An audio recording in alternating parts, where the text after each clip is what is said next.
आप सब देख रहे हैं एक पुस्तक जिसका नाम है ब्रह्मचर्य। ब्रह्मचर्य की पुस्तक है ये। और सबसे बड़ी समस्या, सबसे बड़ी बात यह है कि ब्रह्मचर्य के ना तो आज की डेट में टीचर्स हैं ना स्टूडेंट्स हैं। इन्होंने इस पुस्तक पर हिरन का चित्र दिया है। हिरन जो है एक मन का प्रतीक है। ये साधना में भी आता है, ध्यान में भी आता है, क्योंकि मन हमारा हिरन की तरह भागता रहता है। इस बात को कबीरदास जी ने भी स्वीकार किया है। तो इन्होंने ब्रह्मचर्य का एक प्रतीक के रूप में मन को रखा है। मन का प्रतीक इन्होंने हिरन के रूप में दिया है। अब इन्होंने सबसे पहले लिखा है एक परम सत्य ब्रह्मचर्य, जो आपके ही अंदर छिपा है। जो कुछ है वो सब आपके अंदर है।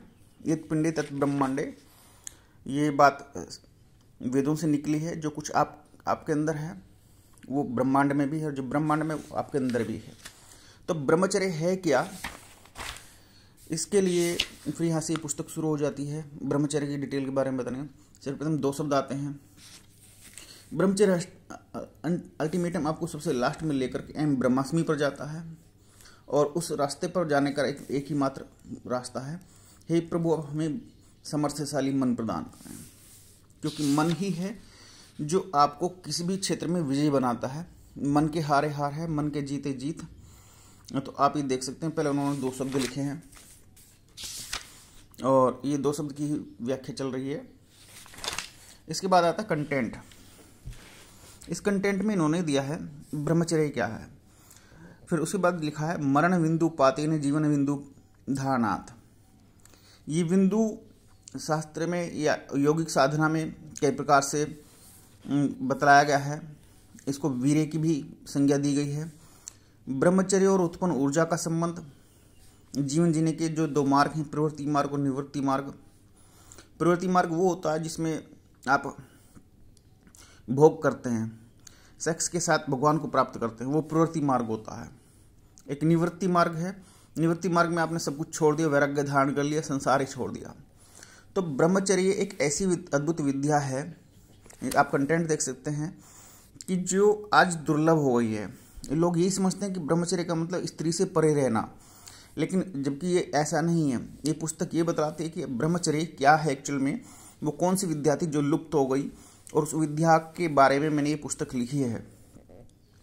ब्रह्मचर्य और भूख, ब्रह्मचर्य की उपलब्धियाँ, ब्रह्मचर्य कब भंग होता है।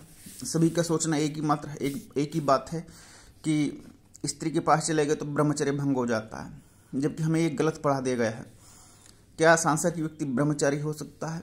अंतर्मुखी होना और ब्रह्मचर्य होना, तो ये कंटेंट में शामिल हैं। ये सब आप जब किताब लेंगे, किताब पढ़ेंगे, और आपको इस विषय पर, ब्रह्मचर्य विषय पर कोई यूनिक और ऑथेंटिक किताब भी नहीं मिलेगी।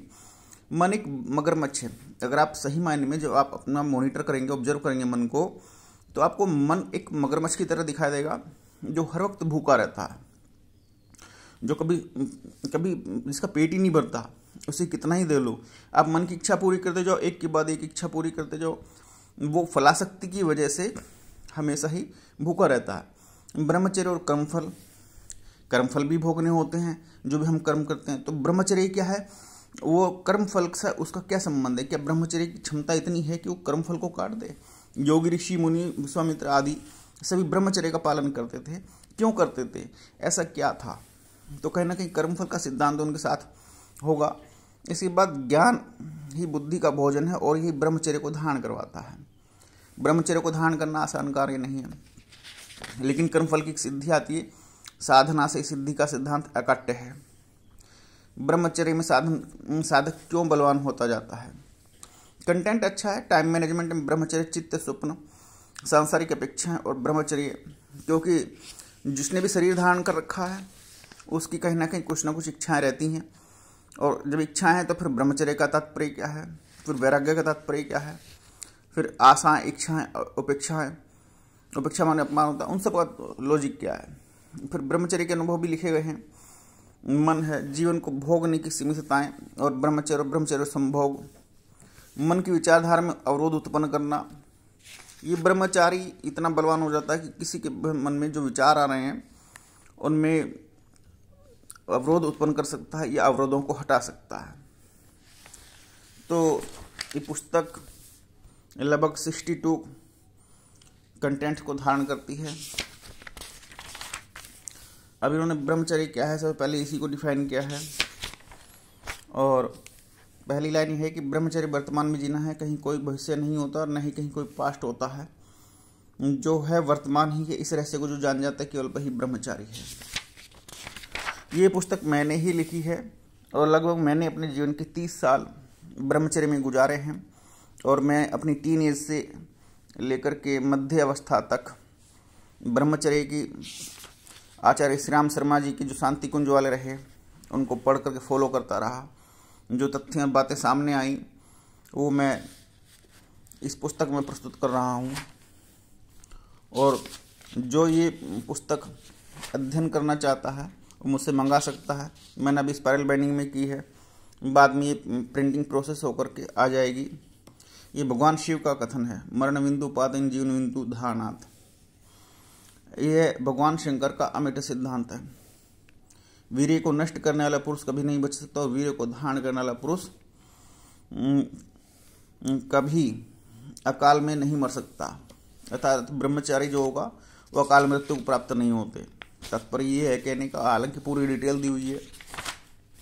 इसके बाद ब्रह्मचर्य और ऊर्जा का संबंध। आपके शरीर में ऊर्जा होती है, आप कुछ भी खाते पीते हैं वो ऊर्जा जनरेट करता है, क्योंकि भोजन आप लेते हैं, भोजन से ऊर्जा एनर्जी उत्पन्न होती है। नींद लेते हैं, नींद लेने के बाद फ्रेश होते हैं, तब भी एनर्जी उत्पन्न होती है। तो उसका ब्रह्मचर्य से क्या संबंध है। इसके बाद जीवन जीने के 2 मार्ग मैंने ये बतलाई दी आपको। पुस्तक अच्छी है, पुस्तक देखने लायक है, पढ़ने लायक है, क्योंकि ऐसी पुस्तक ऑथेंटिक पुस्तक मिलेगी नहीं आपको कहीं भी। क्योंकि ब्रह्मचर्य को मैंने कॉपी पेस्ट किया हुआ है, क्योंकि न तो टीचर है न स्टूडेंट है, सब्जेक्ट ही टफ है और कोई इसका पालन नहीं करना चाहता। पालन करना भी चाहे तो हजारों रंगे हजारों विघ्न हैं। संभोग से संभोग में समाधि की केवल एक झलक है, जबकि समाधि में पूर्ण संभोग योग शो कहता है। हालांकि पुस्तक ब्रह्मचर्य के ऊपर है, लेकिन उन्होंने कहीं ना कहीं कंटेंट में दिया हुआ है। आप पढ़ेंगे तो इसको समझ पाएंगे। और शायद अगर आप साधना करते हैं, योग साधना करते हैं, तो आपके अंदर ये प्रबल इच्छा हो सकती है कि आप ब्रह्मचर्य को धारण कर लें, क्योंकि ये पुस्तक ब्रह्मचर्य के माध्यम से ही लिखी गई है। प्रबल इच्छा शक्ति की बहुत लोगों में कमी होती है, इच्छा शक्ति की। जिसके अंदर इच्छा शक्ति है वो अपने समस्त लक्ष्यों को पूरा कर लेता है। और ब्रह्मचर्य तो इच्छा शक्ति को परम बलवान बना देता है। इसमें दिया ब्रह्मचर्य भंग कब होता है। अब सबसे बड़ी बात तो मन का ही है, लेकिन मन के साथ कहीं ना कहीं कोई ना कोई योग साधना में ऐसी शक्तियाँ भी विद्यमान होती हैं जो मन की सत्ता से बलवान से ऊपर होती हैं। ब्रह्मचर्य के लिए ईश्वर प्रणिधान भी आवश्यक नहीं है। किसके लिए? ब्रह्मचारी के लिए ईश्वर प्रणिधान भी आवश्यक नहीं है। ईश्वर प्रणिधान बोलते हैं उसको कि अपनी हर बात प्रभु से कह देना। जैसे आपने आजकल संत बड़े फेमस हैं, संत प्रेमानंद जी महाराज, वो अपनी हर बात के लिए पूरी तरह से समर्पित हैं। किसके लिए भला? राधा राधा। लेकिन ब्रह्मचारी के लिए ईश्वर प्रणिधान, ब्रह्मचारी क्योंकि लास्ट में पहुंचता है अहम ब्रह्मास्मि, अंतर्मुक्त और ब्रह्मचर्य। लगभग ये जो चित्र बतलाता है इंट्रोवर्ट और ब्रह्मचर्य की कंडीशंस को बतलाता है। फिर बल आता है। भगवान शिव, आपने कभी नहीं सुना होगा कि इधर उधर भटकते फिरते हैं। हमेशा ज़्यादा से ज़्यादा सबसे ज़्यादा पढ़ने में आता है कि वो समाधि में रहते हैं, योग साधना में लगे रहते हैं, लीन रहते हैं, ध्यान में रहते हैं। तो उससे कहीं ना कहीं कोई ना कोई एनर्जी तो जनरेट होती है ना। जब आप लगातार फोकस रहते हो तो आपका फोकस रहना ही सबसे बड़ी चीज़ है। उससे एक बल उत्पन्न होता है। और बल और ब्रह्मचर्य का क्या संबंध है ये इसमें बतलाया गया है। सभी लोग रिच बनना चाहते हैं, अमीर बनना चाहते हैं। हम अमीर कब बनते हैं? अमीर बनने का ब्रह्मचर्य से क्या मतलब है? ब्रह्मचर्य के बाद कुछ ना कुछ उपलब्धियाँ निश्चित रूप से प्राप्त होंगी आपको। ये उपलब्धियाँ क्या हैं? जो आप एक के बाद एक ऊपर चलते चले जाते हैं। सबसे पहले ब्रह्मचर्य की उपलब्धि बताई गई है मूलाधार चक्र का जागरण और उसकी अनुभूति। अब मूलाधार चक्र के जागरण से हर एक को अलग हो सकता है। किसी को एक जैसे भी हो सकते हैं, किसी का किताब में बिल्कुल पढ़ा लिखा बिल्कुल वैसे भी हो सकता है, और कुछ अलग भी हो सकते हैं। ब्रह्मचर्य से फिर दूसरी उपलब्धि बतलाई, एकाग्रता बढ़िया बन जाती है। फिर मगरमच्छ दिखलाया जो मन है। स्वामी विवेकानंद ने स्वयं 12 साल के लिए पूर्ण अखंड ब्रह्मचर्य धारण किया था, और उसके बाद वो ही निकल करके शिकागो पहुंचे थे और वहाँ उन्होंने डंका बजाता अध्यात्म का, योग साधना का। तो ये पुस्तक वास्तव में आपको इस तरह की मिलेगी जो ऐसे बातें, ऐसी सिद्धांत, ऐसी नॉलेज आपको ब्रह्मचर्य के बारे में प्रस्तुत करती है जो आपको अब से पहले लिखित पुस्तकों में कहीं नहीं मिलेगी। तो ये पुस्तक मैंने लिखी है, ब्रह्मचर्य में साधक क्यों बलवान होता जाता है। ये पुस्तक जब आप अध्ययन करेंगे तो संभावना ये है कि आप ब्रह्मचर्य की ओर मुड़ जाएं। आप अगर रोज़ एक पेज भी पढ़ते हैं तो ये आपको प्रेरणादायक बनने वाली है। और ये पुस्तक मैंने ही ब्रह्मचर्य के अनुभव के आधार पर लिखी है। पंडितों का ब्रह्मचर्य भी दिया है, जो पूजा पाठ करते हैं उनका ब्रह्मचर्य कैसा होता है, और ब्रह्मचर्य और संभाव। और ये एक्चुअल में क्या है कि सेल्फ इम्प्रूवमेंट के अंतर्गत भी कह सकते हैं, ये बात आ जाती है कि ब्रह्मचर्य आदमी को लगातार सुधारते सुधारते इतना परिष्कृत कर देता है कि वो अहम ब्रह्मास्मि की अवस्था में पहुंच जाता है। अगर किसी को ये पुस्तक मंगानी हो तो वो वीडियो में दिख रहे ये QR कोड के माध्यम से आप पे कर सकते हैं, 250 रुपये पे कर सकते हैं और ये पुस्तक मुझसे मंगा सकते हैं। अभी स्पाइरल बाइंडिंग में है, बाद में ये प्रिंटिंग प्रेस में जाकर के कंप्लीट एक बुक भी बन जाएगी, फिर डिस्ट्रीब्यूटर के पास भी पहुंचेगी। और तात्पर्य केवल ये, क्योंकि मैंने ब्रह्मचर्य को धारण किया था और उसके माध्यम से तपस्या साधना करते हुए मैंने पुस्तक लिखी है कि जो ज्ञान लुप्त हो गया ब्रह्मचर्य के विषय में, वो ब्रह्मचर्य के विषय में ज्ञान लोगों तक पहुंच सके और वो सत्य को जान सके। यही इस बात का तात्पर्य है पुस्तक को लिखने का, लोगों तक पहुंचाने का, फैलाने का। अगर आप में से कोई भी जो जिज्ञासु हो तो ज़रूर मंगाए और अध्ययन करे और फिर कमेंट करके बताए।